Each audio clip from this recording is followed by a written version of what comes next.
O desejado de todas as nações. Capítulo 74.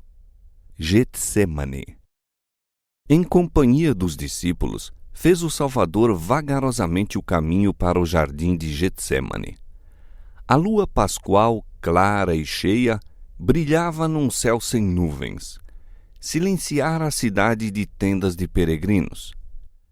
Jesus estivera conversando animadamente com os discípulos, instruindo-os. Mas, ao aproximar-se do Getsêmani, tornou-se estranhamente mudo. Muitas vezes lá estivera para meditar e orar, mas nunca com o coração tão cheio de tristeza como nessa noite de sua última agonia. Durante sua vida na terra, andara à luz da presença de Deus. Quando em conflito com homens que eram inspirados pelo próprio espírito de Satanás, podia dizer: aquele que me enviou está comigo. O Pai não me tem deixado só, porque eu faço sempre o que lhe agrada.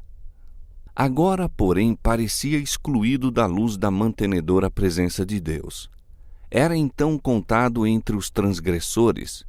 Devia suportar a culpa da humanidade caída. Sobre aquele que não conheceu o pecado, devia pesar a iniquidade da raça caída. Tão terrível lhe parece o pecado, tão grande o peso da culpa que deve levar sobre si, que é tentado a temer que ele o separe para sempre do amor do Pai. Sentindo quão terrível é a ira de Deus contra a transgressão, exclama: a minha alma está profundamente triste até a morte. Ao aproximarem-se do jardim, os discípulos notaram a mudança que se operara em seu mestre. Nunca dantes o tinham visto tão indizivelmente triste e silencioso. À medida que avançava, mais se aprofundava essa estranha tristeza. Todavia não ousavam interrogá-lo quanto à causa da mesma. Seu corpo cambaleava como se estivesse prestes a cair. Ao chegar ao jardim, os discípulos, ansiosos, procuraram o lugar habitual do retiro do mestre para que ele pudesse descansar. Cada passo que dava agora, fazia-o com extremo esforço. Gemia alto, como sob a opressão de terrível fardo. Por 2 vezes os companheiros o sustiveram, do contrário teria tombado por terra. Próximo à entrada do horto, Jesus deixou todos os discípulos, com exceção de 3, pedindo-lhes que orassem por si mesmos e por ele. Em companhia de Pedro, Tiago e João, penetrou nos mais retirados recessos do mesmo horto. Esses 3 discípulos eram os mais íntimos companheiros de Cristo. Contemplaram-lhe a glória no Monte da Transfiguração, viram Moisés e Elias conversando com ele, ouviram a voz do céu. Agora, em sua grande luta, Cristo os desejava ter perto de si. Muitas vezes passaram a noite ao seu lado nesse retiro. Nessas ocasiões, depois de um período de vigília e oração, costumavam dormir imperturbados a pequena distância do Mestre, até que os despertava pela manhã para irem novamente ao trabalho. Agora, porém, desejava que passassem a noite com ele em oração. No entanto, não podia admitir que nem mesmo eles testemunhassem a agonia que devia suportar. Ficai aqui, disse-lhes, e velai comigo. Foi a uma pequena distância deles, não tão afastado que o não pudessem ver e ouvir, e caiu prostrado por terra. Sentia que, pelo pecado, estava sendo separado do Pai. O abismo era tão largo, tão negro, tão profundo, que seu espírito tremeu diante dele. Para escapar a essa agonia, não deve exercer seu poder divino. Como homem, cumpre-lhe sofrer as consequências do pecado do homem. Como homem, deve suportar a ira divina contra a transgressão. Cristo se achava então em atitude diversa daquela em que sempre estivera. Seus sofrimentos podem melhor ser descritos nas palavras do profeta: Ó espada, ergue-te contra o meu pastor e contra o varão que é meu companheiro, diz o Senhor dos Exércitos. Como substituto e refém do pecador, estava Cristo sofrendo sob a justiça divina. Viu o que significa justiça. Até então, fora como um intercessor por outros. Agora ansiava alguém que por ele intercedesse. Ao sentir Cristo interrompida sua unidade com o Pai, temia que, em sua natureza humana, não fosse capaz de resistir ao vindouro conflito com os poderes das trevas. No deserto da tentação, estivera em jogo o destino da raça humana. Cristo saíra então vitorioso. Agora viera o tentador para a derradeira e tremenda luta.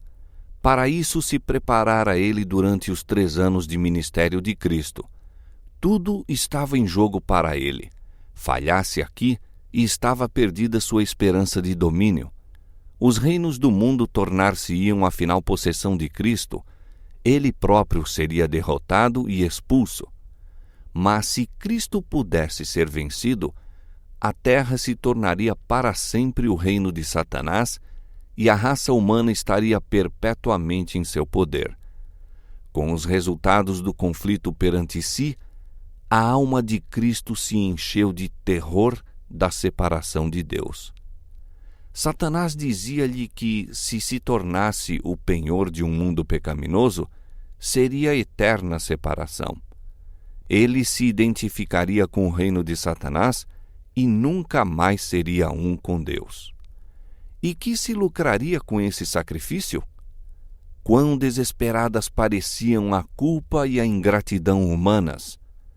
Satanás apertava o Redentor, apresentando a situação justamente em seus piores aspectos. A nação que pretende achar-se acima de todas as outras quanto às vantagens temporais e espirituais, rejeitou-te. Procuram destruir-te a ti, fundamento, centro e selo das promessas que lhes foram feitas como povo particular. Um de teus próprios discípulos, que tem ouvido tuas instruções e sido um dos de mais destaque nas atividades da igreja, trair-te-á. Um de teus mais zelosos seguidores te há de negar. Todos te abandonarão. Cristo repeliu esse pensamento com todo o seu ser. Que aqueles a quem empreendera salvar, aqueles a quem tanto amava, se unissem aos tramas de Satanás, isto lhe traspassava a alma. Terrível era o conflito. Media-se pela culpa da nação, de seus acusadores e traidor, pela culpa de um mundo imerso na impiedade. Os pecados dos homens pesavam duramente sobre Cristo e esmagava-lhe a alma o sentimento da ira divina. Contemplai-o considerando o preço a ser pago pela alma humana. Em sua agonia, apega-se ao solo frio como a impedir de ser levado para longe de Deus. O enregelante orvalho da noite cai-lhe sobre o corpo curvado, mas não atenta para isso. De seus pálidos lábios irrompe o amargo brado. Meu Pai, se é possível, passe de mim esse cálice. Mas mesmo então acrescenta: todavia não como eu quero, mas como tu queres. O coração humano anseia simpatia no sofrimento. Esse anseio experimentou o Cristo até ao mais profundo de seu ser.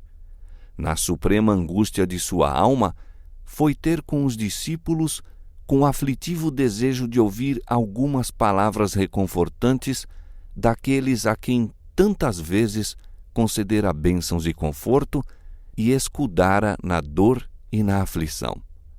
Aquele que para eles tivera sempre expressões de simpatia, sofria agora sobre-humana dor e almejava saber que estavam orando por ele e por si mesmos. Quão negra se lhe afigurava a malignidade do pecado! Terrível foi a tentação de deixar que a raça humana sofresse as consequências de sua própria culpa e ficasse ele inocente diante de Deus. Se tão somente soubesse que os discípulos compreendiam e avaliavam isso, seria fortalecido. Erguendo-se num doloroso esforço, dirigiu-se cambaleante ao lugar onde deixara os companheiros, mas achou-os adormecidos. Houvesse-os encontrado em oração e ter-se-ia sentido aliviado. Estivessem buscando refúgio em Deus para que as forças satânicas não prevalecessem sobre eles, e Jesus se teria sentido confortado por sua firme fé. Mas não deram ouvidos à repetida advertência: vigiai e orai. A princípio ficaram perturbados ao ver o Mestre, de ordinário tão calmo e de tanta compostura, lutando com uma dor que estava além da compreensão. Tinham orado enquanto ouviram os grandes clamores do sofredor. Não pretendiam abandonar seu Senhor, mas pareciam paralisados por um torpor que teriam sacudido de si caso houvessem continuado a rogar a Deus.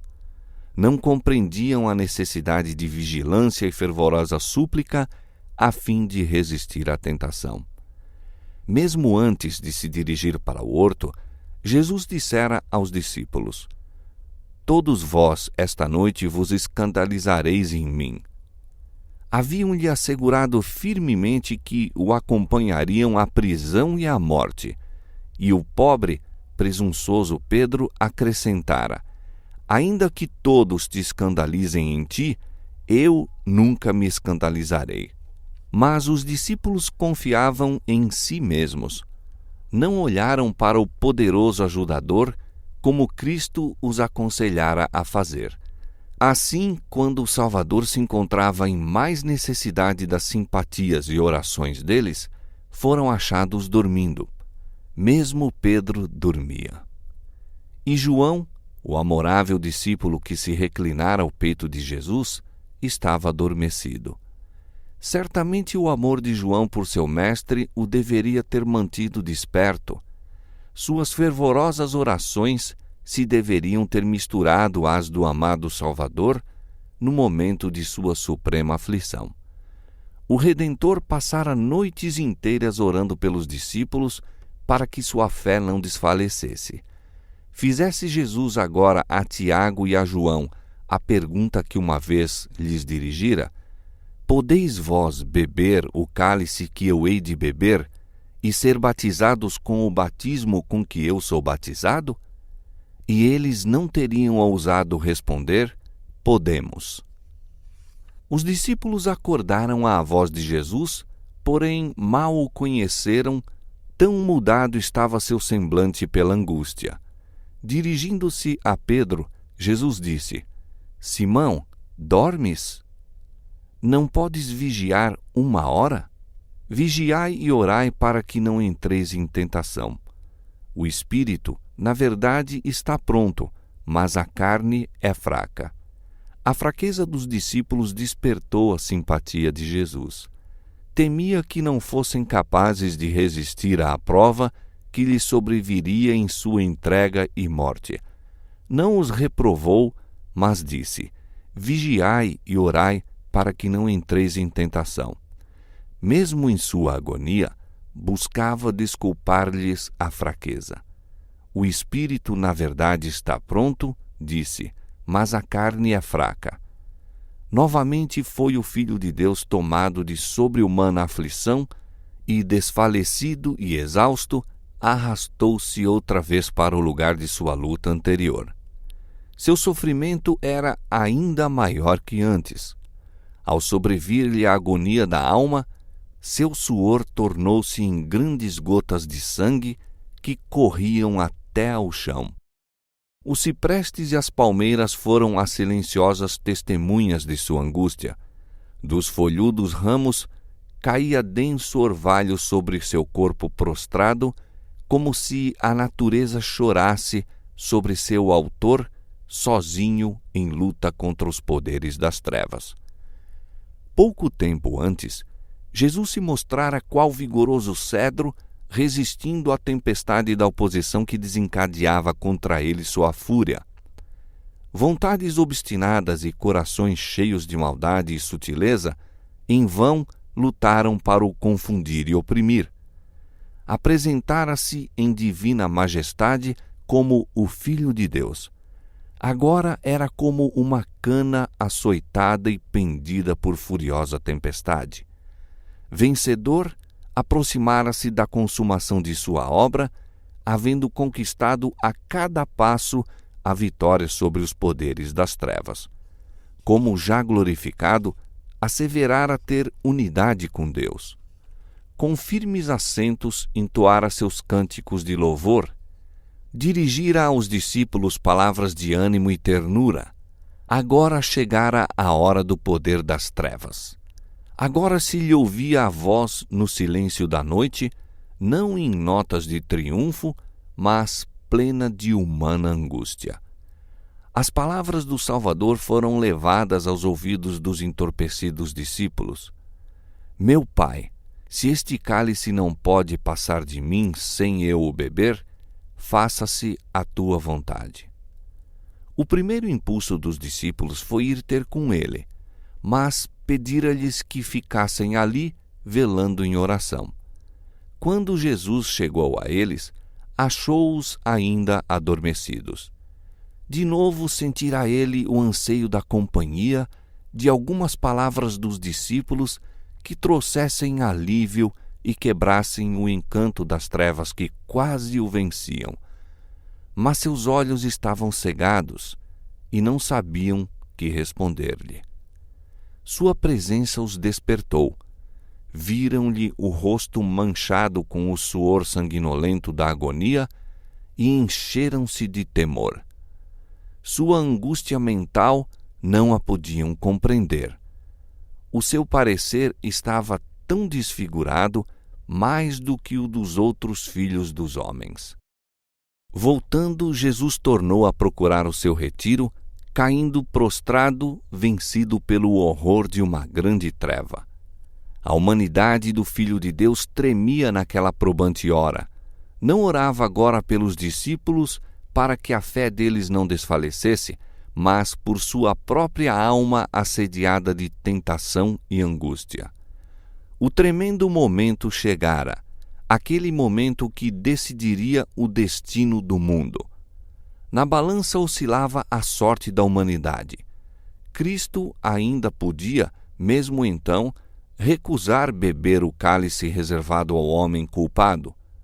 Ainda não era demasiado tarde. Poderia enxugar da fronte o suor de sangue e deixar perecer o homem em sua iniquidade. Poderia dizer: receba o pecador o castigo de seu pecado, e eu voltarei a meu Pai. Beberá o Filho de Deus o amargo cálice da humilhação e da agonia? Sofrerá o inocente as consequências da maldição do pecado para salvar o criminoso? Trêmulas caem as palavras dos pálidos lábios de Jesus. Meu Pai, se este cálice não pode passar de mim sem eu o beber, faça-se a tua vontade. 3 vezes proferiu essa oração. 3 vezes recuou sua humanidade do derradeiro, supremo sacrifício. Surge, porém, então, a história da raça humana diante do Redentor do mundo. Vê que os transgressores da lei, se deixados a si mesmos, têm de perecer. Vê o desamparo do homem. Vê o poder do pecado. As misérias e os ais do mundo condenado erguem-se ante ele. Contempla-lhe a sorte iminente e decide-se. Salvará o homem, custe o que custar de sua parte. Aceita seu batismo de sangue para que, por meio dele, milhões de almas a perecer obtenham a vida eterna. Deixou as cortes celestiais, onde tudo é pureza, felicidade e glória, para salvar a única ovelha perdida, o único mundo caído pela transgressão, e não se desviará de sua missão. Tornar-se-á a propiciação de uma raça que quis pecar. Sua prece agora respira apenas submissão. Se este cálice não pode passar de mim sem eu o beber, faça-se a tua vontade. Havendo tomado a decisão, cai moribundo no solo do qual se erguera parcialmente. Onde se achavam então os discípulos para pôr ternamente as mãos sobre a cabeça do desfalecido mestre e banhar aquela fronte, na verdade mais desfigurada do que a dos outros filhos dos homens? O Salvador pisou sozinho o lagar, e do povo nenhum com ele havia. Mas Deus sofria com seu filho. Anjos contemplavam a agonia do Salvador. Viam seu Senhor circundado de legiões das forças satânicas, sua natureza vergada ao peso de misterioso pavor que todo o fazia tremer. Houve silêncio no céu. Nenhuma harpa soava. Pudessem os mortais ter testemunhado o assombro das hostes angélicas quando, em silenciosa dor, observavam o Pai retirando de seu bem-amado Filho os raios de luz, amor e glória, e melhor compreenderiam quão ofensivo é aos seus olhos o pecado. Os mundos não caídos e os anjos celestiais vigiavam com intenso interesse o conflito que se aproximava do desfecho. Satanás e suas hostes do mal, as legiões da apostasia, seguiam muito atentamente essa grande crise na obra da redenção. Os poderes do bem e do mal aguardavam para ver qual a resposta que seria dada à oração de Cristo 3 vezes repetida.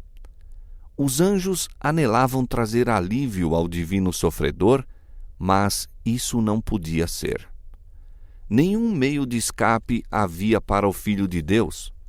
Nessa horrível crise, quando tudo estava em jogo, quando o misterioso cálice tremia nas mãos do sofredor, abriu-se o céu, refugiu uma luz por entre a tempestuosa treva da hora da crise, e o poderoso anjo que se acha na presença de Deus, ocupando a posição da qual Satanás caíra, veio para junto de Cristo.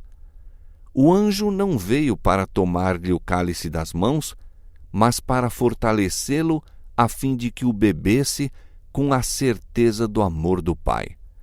Veio para dar força ao divino humano suplicante. Ele lhe apontou os céus abertos, falando-lhe das almas que seriam salvas em resultado de seus sofrimentos. Afirmou-lhe que seu Pai é maior e mais poderoso que Satanás, que sua morte redundaria na íntima derrota do mesmo e que o reino deste mundo seria dado aos santos do Altíssimo. Disse-lhe que ele veria o trabalho de sua alma e ficaria satisfeito, pois contemplaria uma multidão de membros da família humana salvos, eternamente salvos. A agonia de Cristo não cessou, mas sua depressão e desânimo o deixaram. A tempestade não amainou de maneira alguma, mas aquele que dela era objeto estava fortalecido para lhe enfrentar a fúria. Saiu calmo e sereno. Uma paz celestial pairava-lhe no rosto manchado de sangue. Suportara aquilo que criatura humana jamais poderia sofrer, pois provara os sofrimentos da morte por todos os homens. Os adormecidos discípulos foram subitamente despertados pela luz que circundava o Salvador. Viram o anjo inclinado sobre o prostrado mestre, viram-no erguer a cabeça do Salvador sobre seu seio e apontar para o céu.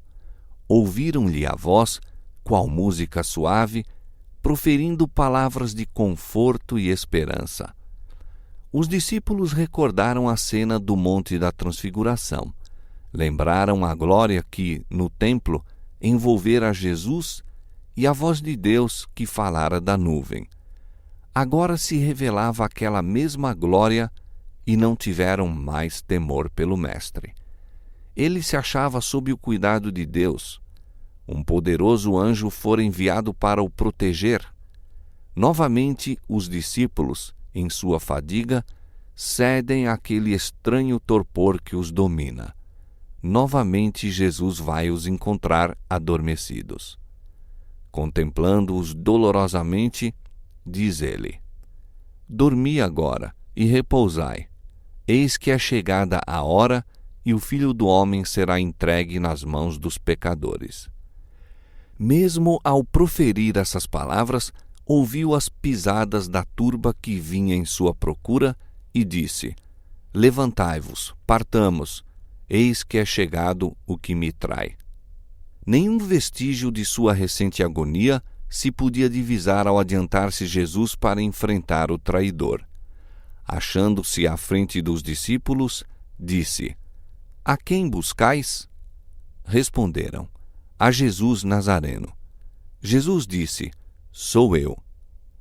Ao serem proferidas essas palavras, o anjo que há pouco estivera confortando a Jesus interpôs-se entre ele e a multidão. Uma luz divina iluminou o rosto do Salvador e uma como que pomba pairou sobre ele.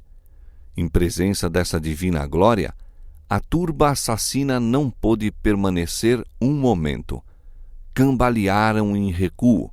Sacerdotes, anciãos, soldados e o próprio Judas caíram como mortos por terra. O anjo retirou-se e dissipou-se a luz. Jesus tivera oportunidade de escapar, mas permaneceu calmo e senhor de si. Como pessoa glorificada, ficou em meio daquele bando endurecido, agora prostrado e impotente a seus pés. Os discípulos contemplavam tudo silenciosos, com admiração e respeitoso temor. Rapidamente, porém, mudou a cena. A turba ergueu-se. Os soldados romanos, os sacerdotes e Judas reuniram-se em redor de Cristo. Pareciam envergonhados de sua fraqueza e receosos de que ele ainda escapasse.